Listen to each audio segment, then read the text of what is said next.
Come on, bitch, let's go.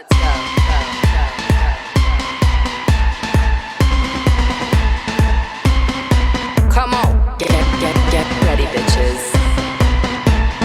You haven't seen nothing yet.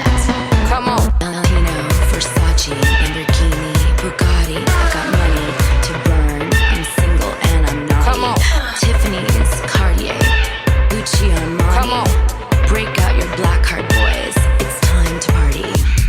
Hi, you guys. So today's show is kind of an interesting, different one. I am going to cover some reality TV gossip, but I really wanted to focus on Virginia Giuffre today because I was sent a bunch of different information from regarding Virginia. One was an interview that her dad did with Piers Morgan. Then Lady Victoria Hervey also made an appearance alongside the dad, which is kind of an interesting dichotomy in that, you know, Victoria doesn't believe that the photo that was produced by Virginia Giuffre is real. She never has. She's always advocated that the photo was a lie in the way that she depicted it. And then I was sent Jessica Kravitz's interview with Epstein's cellmate, Nick Tartaglione. And what he said, based on my extensive knowledge of this whole thing, really shocked me and stood out to me. She dropped a 27-minute audio for free. That was an interview she did with him about his interaction with Epstein. There was a lot of really important information in it. I do believe him, even though some people say, you know, he's an ex-cop con. Don't believe him. I believe him. And then that set me on a rabbit hole to listen to the interview that the photographer that originally took a picture of the photo that got in the Daily Mail, which started this whole thing with Virginia Giuffre and Prince Andrew. And what did he say on the record about the day that he got the photo? Because there's been mixed messaging about whether or not the FBI really ever investigated this photo. There were also murmurs from ages ago that some of the victims that had been exploited by Epstein turned against Virginia Giuffre and sort of set up in motion some of the rumors about the photo being fake and all of that, saying that it was doctored intentionally by Virginia Giuffre to take down Prince Andrew and get a payout. Why they did that is later in the show. Now, something to note is a large percentage of what Prince Andrew settled up with Virginia Giuffre went to her charity, right? And her charity is called SpeakOutActReclaim.org. And it's just Virginia Roberts Giuffre and Deanie Von Mueffling on the website. The website never got completed, oddly, although the settlement was done ages ago. And it doesn't appear that this charity is really that active, which was unusual. And Deanie Von Mueffling is a communication person out of New York. And she said that she was, you know, horrified to discover that Virginia Giuffre, you know, had taken her own life and all this stuff. But it was kind of an unusual thing for a charity to not really be this active given the amount of financing it received from Prince Andrew. So I discovered a lot in this dive, and I want to share with you what I think happened in this situation. And unusually on this one, I'm going to say that there's a lot of gray around some of the things I figured out. Like, there's a lot of people, I think, in their testimony that's saying something that's true, but maybe not all true. And so what I really did was set out on a journey to figure out what grain of truth is in someone's statement and what falsity could exist also in another statement, maybe in the same conversation. And this is where it really got interesting to me because, you know, I love the detail. The devil's always in the detail. That's such a true statement. I want to tell you where I ended up because I really want your guys' take on this. Because I guess at the basis of my curiosity, I'm trying to figure out if Virginia Giuffre was murdered.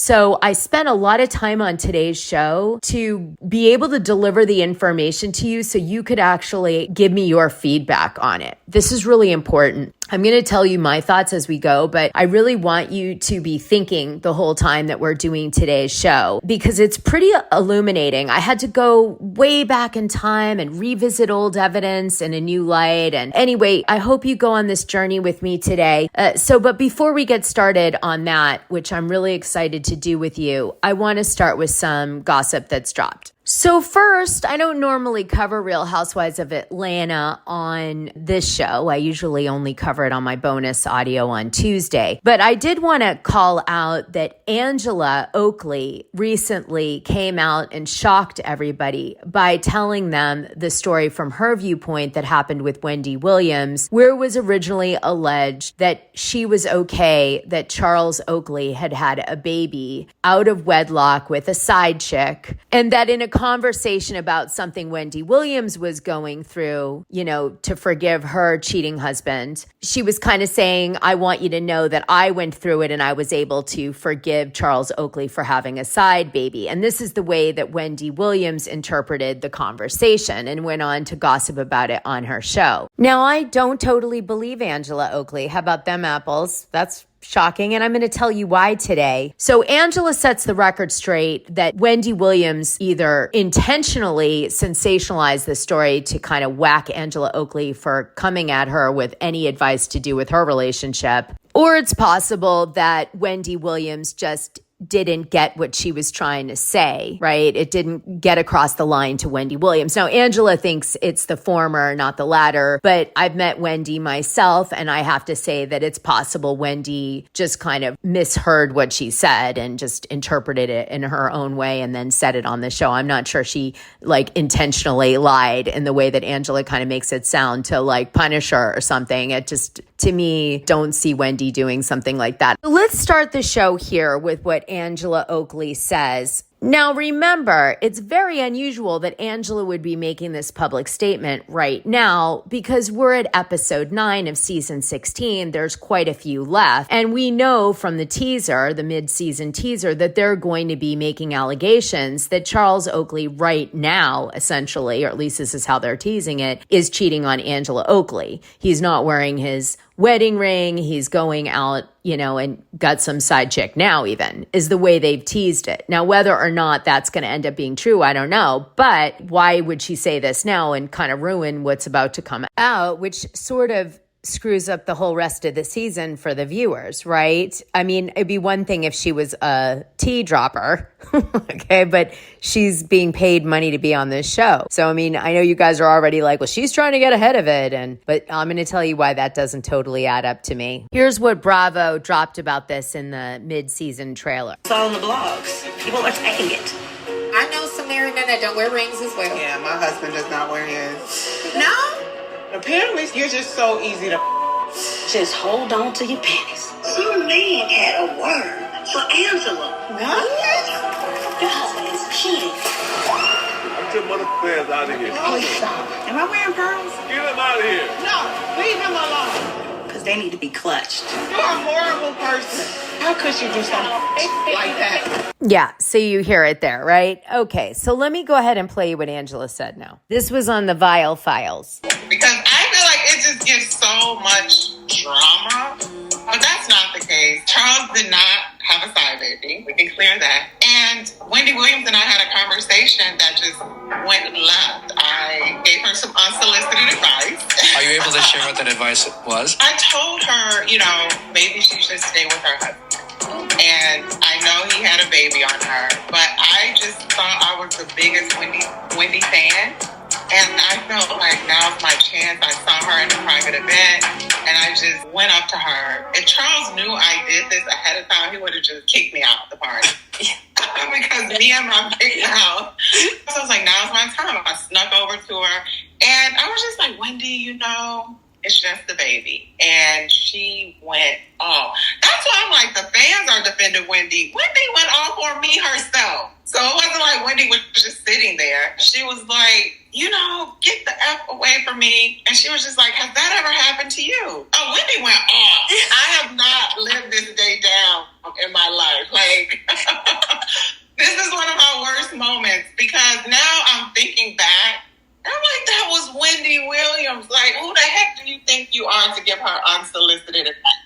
Charles' reaction when you told him you did that? Well, he didn't know. He only got the reaction of me just being oh my God, Wendy just cussed me out. And it grew legs. And I'm sitting at home eating my bonbons. And she's on her show. Like, I saw Charles. And I'm just flabbergasted because here I am, just a regular civilian. And my name is splashed on her show. And you know what? She did what I would have done too. Like, if you're bold enough to say this to me, I'm going to put some juice on it. I'm going to put some sauce on it. I'm going to make it juicy because you done lost your mind. And that's what Wendy did. So she gave me what I deserved. She added that I said he had a baby. It was not Charles Oakley. No, it was my oldest daughter's father who... Is that kind of why whenever Britt brought it up at Cynthia's party that you were kind of like, what? Like, you kind of didn't really have this, like, oh my God. I was like, you better have receipts. Yeah, you kind of. Where are your receipts? Because we're not going to bring rumors to the table because there's enough to go around for everybody. Yeah. So I was just like, you better have receipts. And of course, the only receipt they're going to pull up is the Wendy Williams video. Yeah. Now let's talk about this a little deeper, shall we? I mean, to me, it felt a little bit convenient that she would set the record straight now in 2025 when Wendy Williams said this on her show publicly back in 2019 to 2021. No one's totally, I guess, been able to nail it down as to what the exact date was, but it's like 4 or 5 years ago. Let's just say that. So why didn't Angela Oakley come out with a response to this at the time, or Charles?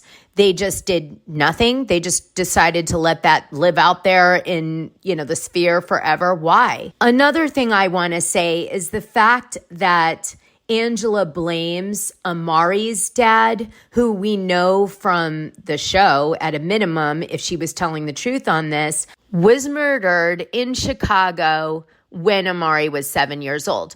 But oddly, Bravo doesn't research any kind of news article or anything to pull up on the screen to show that this happened. Or, they suddenly got emotional towards a cast member and decided, oh, you know what, on this thing, we're not going to go there. To me, it was very unusual. It's almost like we're not allowed to know who Amari's father was. And to me, it's pretty convenient that she chose to choose somebody who's dead and can't speak up and say that's not true. She brings up that Charles Oakley Jr. is an adult, and she kind of makes it like, am I allowed to say that now, like it's new information? Everybody knows Charles Oakley Jr. is 24 years old, so there's nothing secret about his age. I don't know why she made it sound that way in the interview with the Val Files. Unusually, Amari is 24 years old, just saying. So Charles Oakley Jr. and Amari are also the same age. And you know that we found out that, I guess, Angela met Charles Oakley at a party 20 years ago. Then they exchange numbers, but they never connect. And then 10 years go by and they meet and they, I guess, fall in love and they get together. And then another 10 years they've been together because she wants to celebrate like a re-saying of the vows, which, is death for Angela, because anybody who does that on a Real Housewives show pretty much is going to be divorced very soon. There's just a lot of mystery around Angela Oakley for me. And, this origin story that she's kind of relying on doesn't add up to me. I don't think she's telling the truth. And I'm going to get to now the real receipt that pushed me over the edge on this one. So Britt Eady does this whole scene on Real Housewives of Atlanta, season 16, where she's like, my license is being investigated because of all the press that came out about me being a video vixen, potentially porn girl, and they're now looking at my license. And Angela sparks up and seems to know a lot about it, which made me think, I wonder if Angela has any, like PTSD from her own experience to do with her license that she may be drawing some of this expert information from. And it turns out there was, and I'm going to take you through it in a minute, but what struck me about this is that the allegation made by FINRA against Angela Reed, which eventually gets her barred in any industry to do with financial industry, because the Financial Industry Regulatory Authority is the nonprofit organization that regulates broker-dealers in the United States.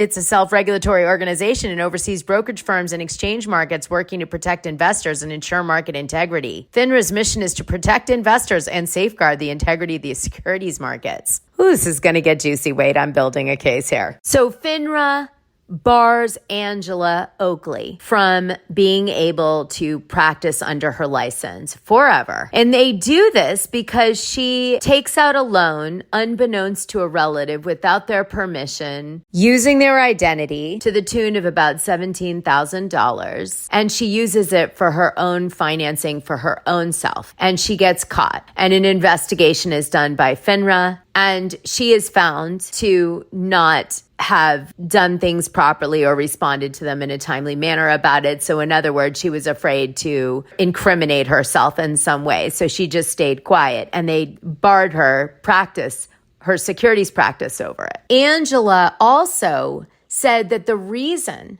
that she behaved in such an atrocious manner and did such an amazing breach, being that she's a licensed individual with a huge fiduciary duty and being such, was that she was mourning the loss of her husband, who is Amori's dad. Mourning, like so upset she stole. But I'm like saying to myself, gee, it's amazing to me that you are so upset that Amori's dad is murdered, obviously horrific, but that he had a baby with another woman and you're this sad over it that you're stealing from your own family. Probably around this time. I mean, I'm sorry, but maybe I'm a cold ass bitch, which it could be. I could be that broken at this point from the PTSD I've been through with men. But let's just say this for a second. If some guy has a baby on me and I have a daughter with him and he's messed up my whole existence in Chicago and he's murdered, because Lord knows what he was into, because murder says a lot in its own right. I'm going to be maybe sad for my child's sake that her dad is gone, but I'm certainly not going to be so sad that I steal from my own family and jeopardize my license and everything else that comes with that, losing your whole career. I mean, hell, there's women I know, like Wendy Williams, who'd be like, I'm glad it happened if that's what he did. Had a baby out of wedlock like that. But this does not sound like that to me because it sounds like she's really sad that she lost her husband, like mourning him seriously. So I don't know if he had a baby out of wedlock actually, but there's more. Now let me read this to you. All right. I'm not going to read it, but you know what I mean. I'm going to give you the gist. Okay. So first of all, FINRA is the Financial Industry Regulatory Authority Office of Hearing Offices. And they filed this hearing panel decision on March 16th, 2010. All right. And they ask her as part of this process for her to put up her own defense as to why she did this horrific thing and basically did not follow the duty and care that's required of someone that's licensed, in her job position. Okay. And they tell the origin story in all of this. And there's a lot of it that has to do with them demanding a response as to why she did what she did. And then at first she's kind of hoeing and hawing about it. And then she does give a response, but like the response maybe wasn't satisfactory or didn't meet the bar, that the regulatory board requires. But then it gets into why they're investigating her and demanding this response. Now let's go to section 4 here. This is what I want to read you. All right. A principal consideration in determining sanctions in a failure to cooperate case is a nature of the information requested. In this case, Reed processed a loan in a relative's name without authorization and used the money for personal use. Now, I believe that amount was $17,000. Now, she on the phone said that she was ignorant to the securities industry, although she had her license, and that was the reason that she hadn't responded to them because they asked her a bunch of times. And she was just like, I don't know. Anyway, she doesn't respond in any real way. And then what happens is the FINRA people said Reed continued to ignore the outstanding requests. Moreover, the hearing panel finds that Reed's lack of experience does not mitigate her conduct. Quote, a failure to comply with a request for information does not involve a duty of responsibility that experience will cure. A registered person's experience, therefore, is not relevant to his or her duty to provide FINRA information upon request. Reed's ignorance of the rules is not a mitigation factor. Securities professionals are presumed to have read and have knowledge of FINRA's rules. This is where we get into the baby daddy conversation. Reed also urged the hearing panel to take into consideration the stress she was under during the fall of 2007, which I guess is when she took this loan in a family member's name, unbeknownst to them, and took the money to live off of. In September 2007, her daughter's father died, although it didn't say murdered, which is unusual. Why didn't it say murdered? Because I would obviously be calling that out as something that's a little bit more heartbreaking than just died. Now's the time when you're facing losing your license to not hold back that very important detail, right? And both she and her daughter were grieving his death. Both she and her daughter were grieving his death. In addition, in December of 2007, Reed was briefly hospitalized for stomach pains. The hearing panel did not find these factors mitigating under the facts and circumstances of the case. Now, in this particular instance, you would think that she would be like, my husband was murdered. That is why I am not doing okay. And you as a regulatory board need to take in consideration this extraordinary circumstance, not that he just died, that he was murdered. That is a completely different thing to say to a regulatory board. And this would be the time when you've stolen $17,000 from a family member using your securities license to use this excuse if you're gonna. So why isn't it in here? Good question. Anyway, back to the document. The hearing panel did not find these factors mitigating under the facts and or circumstances of the case. While Reed was undergoing a stressful period at the end of 2007 when FINRA issued the first request, Reed acknowledged that in the summer of 2008, when she received the next two Rule 8210 request letters, she was not experiencing any difficulties that would have prevented her from responding to FINRA's requests. Reed offered no explanation for her complete failure to respond to those two requests. So then the hearing panel decides to bar her. And then FINRA gives her a fine of $1,214 plus $750 in administration fees. And then when you look her license up, it shows barred. FINRA has barred this individual from acting as a broker or otherwise associating with a broker-dealer firm. So this kind of made me interested in Angela Oakley even more. I had never looked up her LinkedIn, so I did. And I see that she went to DePaul University. And it appears that she worked for a company right after she loses her license called Right Now Refunds and does tax preparation services in Atlanta. This is tax prep. And she does that for, those years, 11 years. And she's, of course, now working for herself because with something like that on your record, you'd have to, right? So then she moves on. And in 2021, she becomes Oakley Financial Consulting. And she's the CEO of this company that is obviously her company too. And she's been doing that for 3 years. But the question is, what kind of financial consulting are you doing with a bar on your license from securities? I don't know. Is that even okay? So the big question is, who is the person that Angela took the money from? What family member? Was it her mother? Was it a grandmother, grandfather?